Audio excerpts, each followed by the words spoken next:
ата жұртты және ата жұртты қолдаған азаматтарды жаңағы қысу, үркіту, қорқыту, осы туралы сіздер қандай бір шешімдер шығарып жатсыздар алды? Бұл хат және сіздің үкіметіңіздің жауабы 60 күн өткен соң арнайы коммуникациялар сайтында жария етіледі дейді. Бұл хат Қазақстанға жіберілгеннен кейін жаңағы 60 күннен кейін жарияланады, немесе сіздің жауабыңыз дейді. Міне сол 60 күн уақыт толды, Біріккен ұлттар ұйымы жариялап отыр. Оның барлығының сілтемесін мына YouTube-тың пост бөлігінде жариялады. YouTube-те бөлінеді ғой. Тікелей эфир, шорт қысқа видеолар, жаңа видеолар бөлімі, және анау плейлист, сосын пост дейтін бөлім болады. Сол пост дейтін бөлімде осының бәрін жарияладық.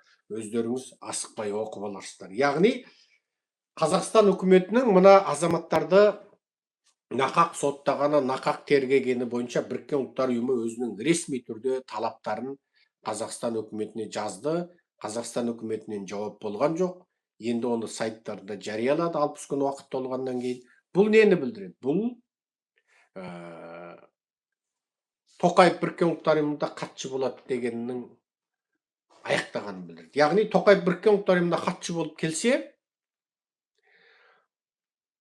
хатшы болып келетін болса, онда бүкіл халықарада, ол Біріккен ұлттар ұйымының бүкіл жиналысында журналистер сұрақ қояды. Сіз мына 18 азаматты жай бір жиналып, жай бір-екі шүпірекпен бір-екі қағаз өртеген үшін 5 жылға соттаттыңыз. Сіз өзіңіз халықаралық осындай бір ұйымда басқаларды да адамдық құқық таптамауға қалай шақыра аласыз? Мысалы, анау Нигерияда. Сіздер мына жаңағы христиандар, мұсылмандар христиандардың құқығын таптамаңдар. Мынау Алжириядағы мынау әйелдердің құқығын таптамаңдар деген әңгімені қалай айта аласың? Өзің жүкті әйелдерді соттап отырсың.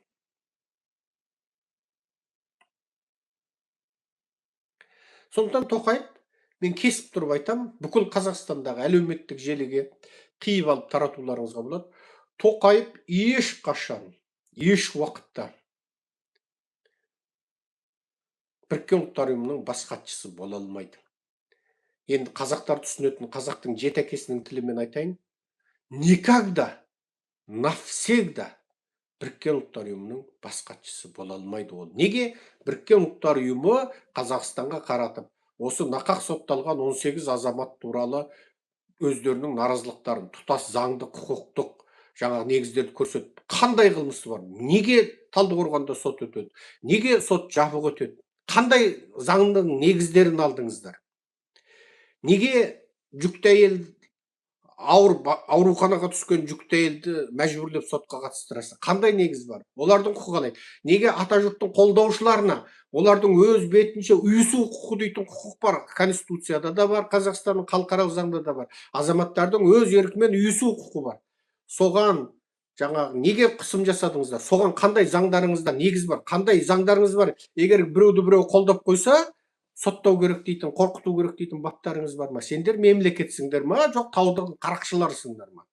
Деген сұрақтар ғой. Мына қазақша айтқан кезде сендер бір заңды қағазға жазатын, оны мойындайтын, сосын ол жазған заңды өз атқаратын бір заңды мемлекет құрылысыңдар ма, бандит қарақшысыңдар ма?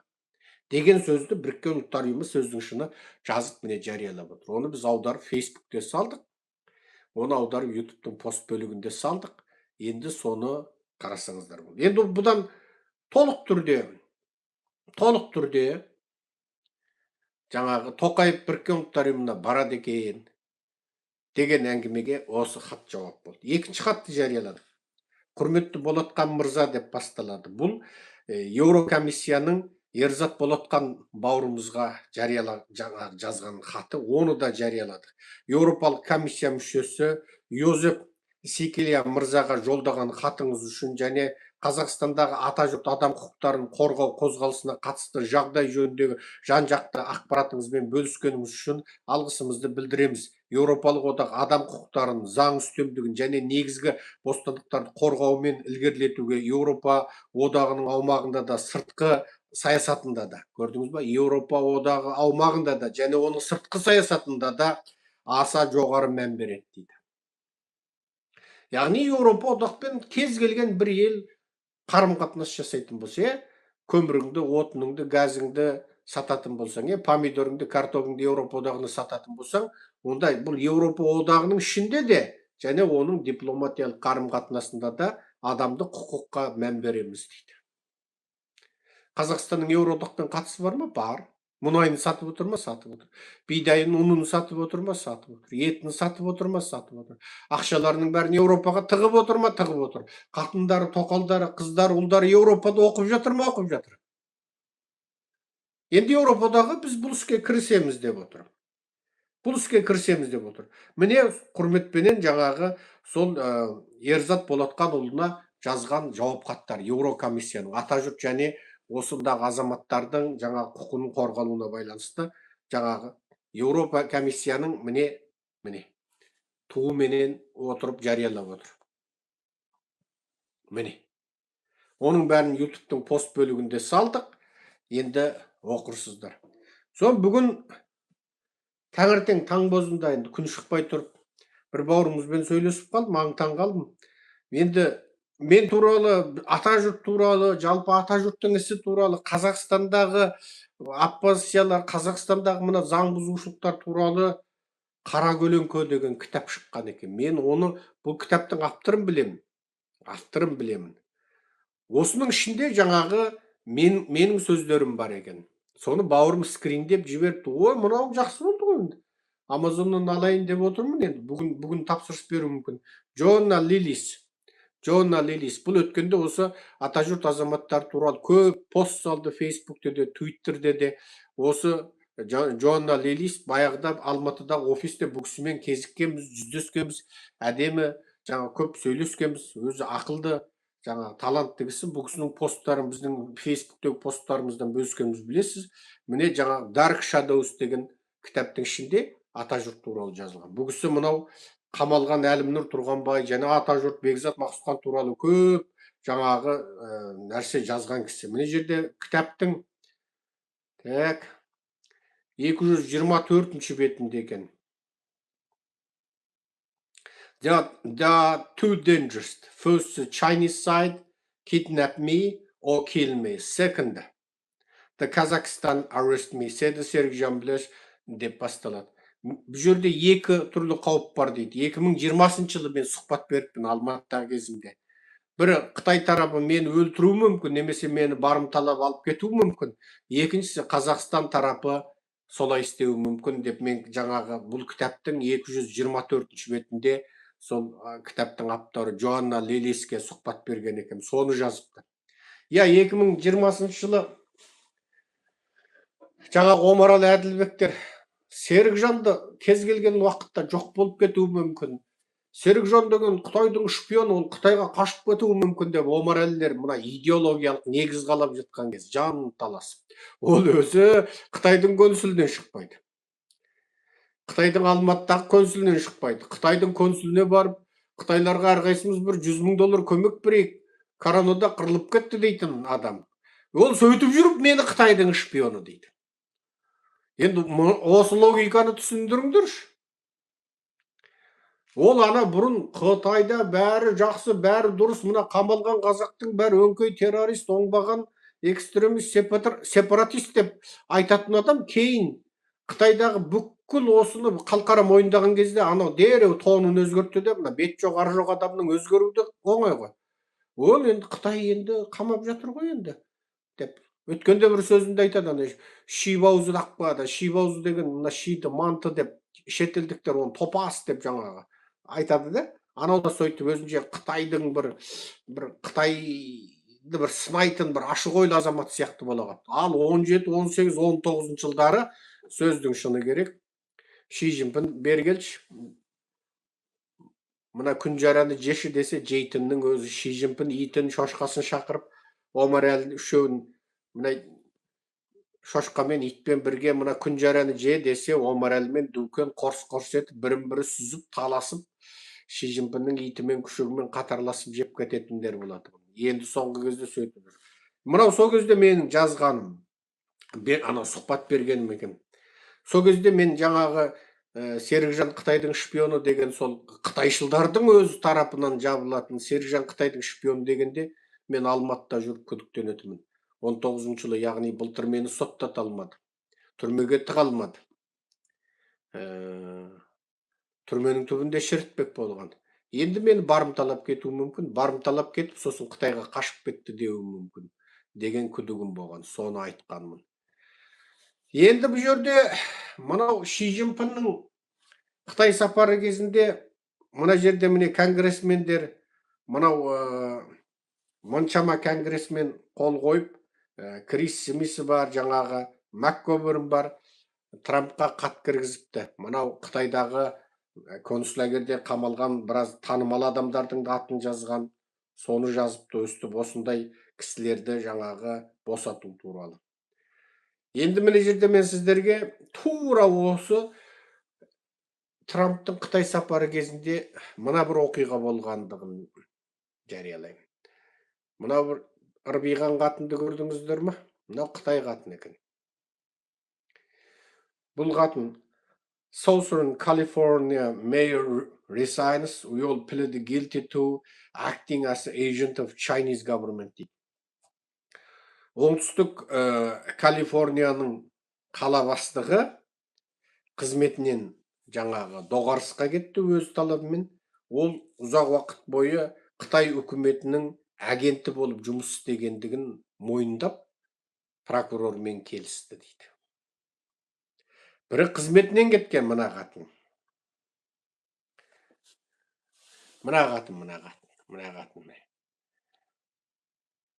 Мынау енді сол жаңағы оңтүстік Калифорнияның мері болған екен. Аркадия дейтін қаласы бар екен. Жаңағы, міне көрдің ба? Оңтүстік Калифорнияның мері болған екен. Бұл CNN-де жарияданып отыр. CNN солшыл медиа ғой, Трампқа қарсы медиа. Ал осы қатын енді ұзақ уақыт бойы Қытай үкіметінің агенті болғандығын мойындап жариялапты. Міне жерде бұл қатынның аты Эйлин Уаң екен. Эйлин Уаң resigns. We all plead guilty to acting as Chinese government. Көрдіңіздер ме? Бұл Аркадия қаласында ұзақ уақыт жаңағы әкім болған. Ал бұның жаңағы не дейді? Мынау енді үйленеміз деп жүрген қалыңдығы. Мынау енді америкалық ұғымда қыз жігіт болып, бойфренді, girlfriend болып біраз жүреді. Біраз жүргеннен кейін жігіт жаңағы бір тізерлеп қызының қолына жүзігін салып, сонымен екеуі жаңағы жүзік таққан қыз жігіт болып біраз жүреді. Бұл сол кезде оны жаңағы былайша айтқан кезде некелесіп, шіркеуде некелескен ерлі-зайыпты бөлек, жүзік тағып қойып, жүзік тағылған қыз жігіт болып жүру бір бөлек, қыз жігіт болып жүру бір бөлек. 3-4 басқыштан болады. Олай біздің баяғыда біздің аталарымыз жаңағы күліп отыратын, жаңағы кемпірін қалай таптыңыз деп сұрағанда, сөйтсе әкелері, аталары бір тойға, асқа, жаңағы бір ақындардың айтыстырып, балуан күрестіріп, ат шаптыратын бір үлкен арысқа барған кезде, сол басқа бір елдің, сол сияқты бір ел ағаларыменен келісіп, сол кейбіреу тіпті анау немерелер дүниеге келмеген кезде келісіп құда боламыз десіп қояды. Ол жаңағы ананың ұзатам деген қызы немесе немересі дүниеге келмеген, мынаның алам деген ұлы не немересі дүниеге келмеген, сосын екеуі құда бол, ол кімге қыз беретінде белгісіз. Ол ананыкі қыз болып, мынаныкі ұл бола ма, бұныкі қыз болып, ананыкі ұл бола ма, белгісіз, құда болып екеуі келіседі екен. Содан ана жақтан хабар келеді екен, бізден бір қыз немере дүниеге келді, бізден бір ұл неме бол, сосын арай қарай айғыр үйір жылқы, 10 айғыр үйір жылқы, 20 айғыр үйір жылқы айдатып жібереді екен. Құдаға қарай, ана құда мақтанып, ана менің анау Жетітаудың ар жағындағы бәлен деген ел бар екен. Ол білмейтін ел ғой, бәлен деген елдің түген деген ақсақалының жаңағы менің мына қызыма жаңағы айдатып жүрген қалың мал деп. Содан ол ер жетіп, ол толықсып, қыз болып, соңға дейін жаңағы аталарымыз көрмейді екен. көрмейді екен айтып, ана қалыңдығы түген деген елдің ішінде түген деген ел, оның ішінде түген ел, ана бәленбай деген атақты батырдың елі да бірін бірі сол елімен таниды. Содан атына мініп алып шу деп жаңағы жүреді екен, сол 10 күн 15 күн жүріп, тіпті бір ай жүріп жаңағы жетіп, содан жаңа олар қызын ұзатып, бұлар балуаны бар, ақыны бар, жаңа таластыратын иті бар, жаңағы мына жақта иті таласып, ана жақта аты жарысып, ат жарыс болып, мына жақта қатын жарыс деген жарыс болады екен, мына жақта жаңағы ат жарысы болады екен, мына жақта ит таласып жатады екен, ана жақта қошқар сүзіп, мына жақта ақындар айтысып. Енді қазақтың қызығы сол ғой жаңағы. Сонда ақындарың да сол жаңа таласқан ит сияқты, сүзген қошқар сияқты, ана жарысқан мал хайуан сияқты ақындарды да айтыстырып қойған да қазақтар сөйтіп. Сол былай қарасаң категориясы бірдей енді. Сөйтіп жаңағы борып, содан әгі қыз енді 15 па 14 па, сол қыз енді сөздің шыны керек, қалпақпен бұрып алыпты дегенді, сонда қызды қалпақпен бұрады, құламасы ұзатады дейтін қазақтың әзілі бар. Сөйтіп ол қызды алып қайтады, ол сыңсып жаңағы көрісін айтып, қоштасып, сыңсымасын айтып, оны жаңағы алып келеді. Ана таудың ар жағынан, Түгенбай өзеннен, Түгенбай таудан өтіп, бір таудан өткенде қар жауып жатады, екінші таудан өткенде жаңбыр жауып жатады айту. Сөйтіп қазақ алып келеді. Бұл енді ескі қазақтың дәстүрі. Ал енді Америкада өтпейді. Қыз бен жігіт барға барады. Анаған қарап бір күліп қойса болды, сосын ертесі ары қарай қыз жігіт жаңағы бойфренді, герлфренді болып жүру мүмкін. Одан ол екеу бір 3 жыл 5 жыл жүріп, жігіт сол бір тізерлеп жаңағы жүзігін сыйлауы мүмкін. Ол кезде енді ана қыз деген аузын басып, ой деп таңырқап, ана неге жазып жатады, айседі ес деп жазып жатады инстаграмдар, мен естедім деп. Мен енді америкалықтарды кейде түсінбеймін енді. Ол онсыз да оның әйелі құсап, екеуі онсыз да бірге тұрып алды. Ол енді әгі жерде маған қатын боласың ба деп, ол бір тізерлейді жаңағы. Ол онсыз да оның қатыны болып болған. Содан ана қыз таңырқап, аузын басып, шыңғырып, күліп, оны бүкіл достары құттықтап, ол жүзігін алып елге көрсетіп, ол және тағы оның қатыны емес енді, некесі. Сөйтіп оның өзімен итарақтап, тағы 2 жыл 3 жыл созып жүріп, одан шіркеуге барып, бейне олар одан бұрын сүйіспей жүргенде ең соңында жаңа поп сұрайды шіркеуде. Сіз жаңағы бұл кісі ауру болса да, сау болса да, бай болса да, кедей болса да, бар болса да, жоқ болса да сүйесіз бе десе, анау сүйемін дейді. Сіз бұл кісіні әміріңізге аласыз ба десе, аламын дейді. Сіз бұл кісіге адал болса, енді мен жариялаймын дейді. Бұған қарсылар бар ма дейді шіркеудің ішінде. Егер бұған қарсылар болса, қазір айтыңдар, болмаса өмір бойы аузыңды жабыңдар дейді. Сонымен шіркеу қол шапалақ дейді. Сонымен әгі жерде поп жариялайды. Енді сіз сүйсеңіз болады дейді ғой. Бейне ол екеуі одан бұрын сүйіспей жүргендей. Ол екеуі сүйіскеннің көкөзін көрсетіп, хантамада жайында қалады, хантамадан дарғысын көрсетіп, бүкіл елге жаңағы нетіп қойған. Содан әлгі жерде екеуі бірінші рет сүйіседі, бірінші рет тырнақ шашында. Одан бүкіл ел шыңғырып қиқулап, содан екеуі шіркеуден кеткеннен кейін шырнайын өткізеді. Одан бұрын олар шырнай өткізбегендей. Бұл енді мына жаңағы мына сықиған жаман Қытай қатынның да сондай жігіті бар екен. Мына қатынның суретін үлкейтейін десем үлкеймей өкіңді. Мына сықиған қатынның, ой әкеңді, міне көрсете берейінші. Мынаның да сол жаңағы жүзік салдырып қойған байы бар екен.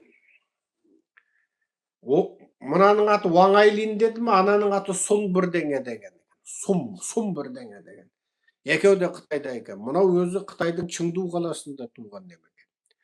Бұл ана жерде бір білдей бір қаланың мері болады екен ғой. Сөйтіп, бұл екеуі бір веб-сайт жасаған. Оны Америка ақпарат орталығы деп ат қойған. Америка ақпарат орталығы деп ат қойған. Америка ақпарат орталығы деп ат қойып, бұлар Шыңжаң консулагерін теріс деген ғой. Былайша айтқанда, Серікжан Біләшұлының ісін теріс дегендер екен. Жоқ, ол жерде ештеңе болып жатқан жоқ. Қысқасы TikTok имамның туыстары екен ғой. TikTok имам бүйтіп басын шайқап тұрып, ол Қытайдың ішкісі деп бүйтіп жаңағы Серікжан арандатушы, Қазақстан мен Қытайдың ортасын арандатушы дейді. Мен ана жақта жылап еңіреген, қырылған, жойылған қазақты, мұсылманды айтсам, мен арандатушы екен. Оны қырса жойса, ол Қытайдың ішкісі екен, TikTok имам. TikTok имамның ана мұнафиқ деп менің айтатыным сол ғой, ол мұнафиқ болып отыр ғой, ол нағыз екі жүзді мұнафиқ болып отыр. Енді мынау да сол теріс дейді екен. Ол жерде бәрі жақсы, бәрі дұрыс. Ойбай, ойда ұйғыр, қырда қазақ, осы мәз болып 24 сағат компартияны мақтап, бақыттан бас айналып, қазақ етін жеп, қымыз ішіп, мас болып, ұйғыр мәндісін жеп, жаңағы лағманын 2 километр созып, олар да мәз болып, бақыттан бас айналып жатыр деп, компартияны мақтайтын иттер екен. Және сол әр жолғы сол сияқты бір іс-шаралар үшін Қытайдан $80,000, $100,000 ақша алып отыр. Ақша алып отыр. Көрдіңіз бе? Енді міне тұтқындалды. Енді бұның күйеуі ол да бірден мойындаған Қытайдың агенті екендігін.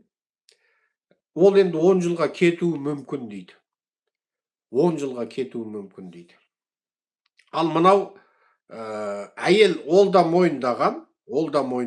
Енді бұны да қысқасы жаңағы кетуі мүмкін дейді. Бұл Америкада көп адамдар түсінбейді. Неге бұлар бірден қылмысын мойындайды? Мен мұны Америкада жүрген Қытайға жұмыс істейтін, Қазақстанға жұмыс істейтін шпиондарға айтам. Қасарыспаңдар, сендерді де бір күн FBI ұстайды, Американың барлау қызметі ұстайды. Сол кезде қасарыспаңдар. Қасарысып мойында деген кезде мойындамасаңдар 20 жылға, 30 жылға кетіп қаласыңдар. Ал бірден мойындап, жаңағы Қытай билігіне жұмыс істейтіндіктеріңді, Қазақстанның диктаторлық билігіне жұмыс істейтіндіктеріңді айтсаңдар, сонымен прокурормен келісіп, қылмыстарыңды мойындасаңдар, 10 жылға отырасыңдар. 10 жылға отырасыңдар. Көрдіңіз бе? Міне. Сондықтан мына Америкада міне Қытайлар ұсталып жатыр, осының түбі ары қарай дамып, мен эфирде. Ары қарай сол шпион ұстау жалғасады негізі. Енді қараңыздаршы. Бұлар Америкада жүріп, Америка ақпарат орталығы деген сайт ашып отыр, жаңағы үйленбеген күйеу екеуі. Ол сайттар үшін Қытайдан 100,000 ақша алып отырыпты. Шыңжаң концлагерін терістейтін мақалалар жазыпты, былайша айтқанда. Енді осыларды сол Қытай үкіметінің агенті болды деп Америка соттағалы жатыр. Ал Қазақстанда кешегі Омарәлі Әділбекші, кешегі Думан Бақыткелдіші, мынау қазіргі бізге қарап көріп, бұқа көзденіп, жаңағы бізге қарап тақпақ оқитын біреу бір жаңағы көтерем тоқты сияқты, арық шыбыш ешкі сияқты анау ақындарыңшы, анау ақын деп айтудың өзі ұят енді. Былайша айтқанда бір шыбыштар, былайша шыбындаған шыбыштар. Солар сөрік жоғын бірдеңе деп көзін бүйтіп нетіп оқитын анау сүмелектер. Соның бәрі ертең бірі қалмай бас шабылады ғой. Біз оны Америка ұқсап 10 жылға соттап, сосын түрмеде оларды 10 жыл бағып отырмаймыз, бірден аламыз да. Өлеңі тұр, желіде, интернетте тұр, бізге қарсы өргені тұр. Біз бейшара сол сияқты сүмелектердің жер шарында бар екенін де білмейміз. Бірақ олар бізді өздері іздеп тауып, бізді арандатушысын. Осы Қытай менен тура біріміздің аузымызды біріміз жалап, бақыттан бас айналып жүргенде махаббатымызды бұзған сенсің деп бізге қарсы үріп кетті енді солар. Енді оларды не істейміз енді? Ертең, мысалы қазір бүкіл дүние жүзінде анти-қытайлық қозғалыс жүріп жатыр. Трамп міне Ши Цзиньпиннің барып қолын алғалы тұрып, ана бір қаланың әкімін жаңағы оңайлыйында тұтқындады. Байымен қосып. Бұл нені білдіреді? Бүкіл дүние жүзінде Қытайға жұмыс істейтіндерді тырқыратып қуатын бір заман келеді дегенді білдіреді. Америка бастап істеді міне. Америка міне бастап істеді. Көрдіңіз ба? Американың бастап істегеннің өзі ары қарай бүкіл дүниеде бұл жайылады. Сондықтан мен мынау Қазақстандағы мына биліктің бір өрденіне, ана қолдарына беретін бір грамотасына, ана бір тиын тебеніне алданып, ана бізге өретін өткендегі ана бұқашық ақын сияқты, ана сүзе қарайтын, сүзеген бұқашық ақындарын айтам. Ана итбастарыңды Қорғай алмай қаласыңдар ертең. Ит бастарыңды қорғай алмай қаласыңдар. Сендер одан жана табиғат, көл, өзен, махаббат, жаным, сен мені тастап кетіп, мұрнымнан маңқа бағып, жылап қалдым деген өлең жазып жүрсеңдер, керісінше жандарың аман қалады де. Ал Серікжанға және мына ұлтын қорғаған біздің азаматтарға қарсы өлең жазғандарың үшін мүмкін мына билік енді бір ит аяғына жуынды құйып сендерді біраз уақыт бағуы мүмкін. Бірақ ертең біз билікті қолға алғанда ана ит бастарыңды шалып тастаймыз міне. Одан гөрі сол жаңағы маңқаларың ағып, сүйдім күйдім жаным, сен тастап кеткенде маңқам 10 километр ағып, артыңнан жүгірдім деген өлең жазып, балдай шалтай болып жүре беріңдер сендер. Бұл жердегі әңгіме осында тұр. Бұл түптің түбі осы мынау Қытайдың иттеріне бір зауал келетіндігін білдіреді.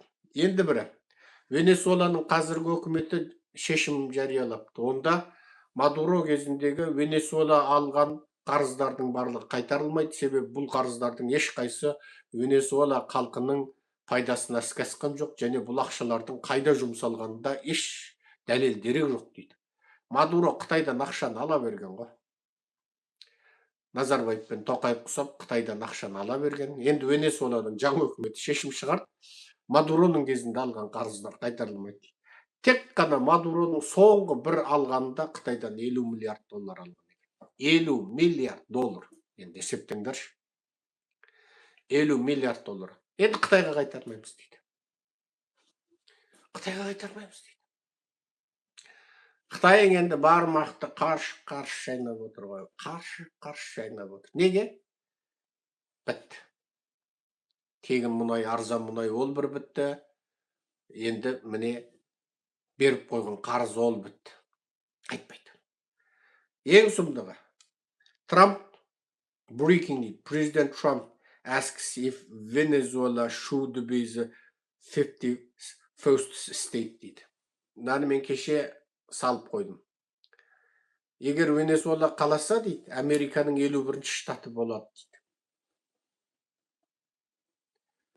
Венесуэланың халқының мен ойлаймын 90% қол көтеріп қосылайық деуі мүмкін.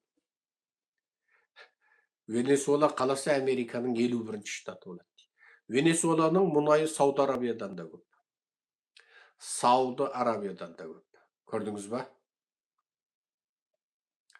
Ал Америка қазірдің өзінде мына Қормұз бұғазында жаңағы блокада жасап отырған кездің өзінде Америка дүниедегі қазіргі мұнайды ең көп экспорттайтын елдердің бірін айналды. Венесуэланы қосып не болды? Венесуэла өзі беру. Енді мына жерде Канаданың Альберта штаты тәуелсіздік аламыз деп дауыс қозғап, референдумда Альберта штатының дауысы басым шығды. Енді Канада Федерациясының заңы бойынша қандай да бір штат тәуелсіздік алам десе, егер ол кәдімгі қалыпты мажорити менен 50% қосылған тағы бір 50%-дан артық дауыс алса болып бітті. Тәуелсіздік алады екен. Енді Канададағы ең мұнайлы өлке Альберта өлкесі тәуелсіз болып кетті. Баяғыда Кубек тәуелсіз боламыз дегенде француз тілді шалшауқандар Кубекті француз тілді республика жасаймыз деп бөлінеміз дегенде әбден ағылшындасып кеткен жастары қарсы тұрып, сөйтіп Кубек бөлінбей қалған. Енді Альберта бөлінгелі жатыр. Неге? Альберта ең мұнайлы өлке. Бірақ ең мұнайлы өлкенің мұнайын өкімет, орталық өкімет алады да өңкей ана кедей кепшік өлкелерге бөледі, ал мына мұнайлы өлкенің жолын да жасамайды. Қысқасы, Ақтау, Жаңаөзен, Атырау, Ақтөбенің жолдары құр, жаңағы шұрқ-шұрқ тесік үйлері, ескі, халқы кедей. Бірақ бүкіл Қазақстанның мұнайы сол Ақтаудан, Жаңаөзеннен, Атыраудан, Ақтөбеден шығады. Бірақ сол жердің халқы әлі сол ескі жол, ескі үй, советтен қалған ескі хрущевский үйлерде тұрып жатыр. Міне көрдіңіз бе? Бұл нені білдіреді? Бұл Альберта біз ендігер Жаңаөзен болмаймыз, біз бөлінеміз деп жатыр. Ақтау ендігі Альберта біз Ақтау емеспіз. Бүкіл мұнайды саған береміз, бірақ өзіміз кедей өмір сүретін Biz bölünemiz деп жатыр. Alberta Kanadadan bölüнгелі жатыр. Мүмкін Канаданы 51-ші штат қылып аламыз. Егер Канада халқы қосылса 51-ші штат қылып аламыз деп жүргенде, Alberta тәуелсіздік алып, тәуелсіздігінің артында Америкаға қосыламыз деп кетсеш.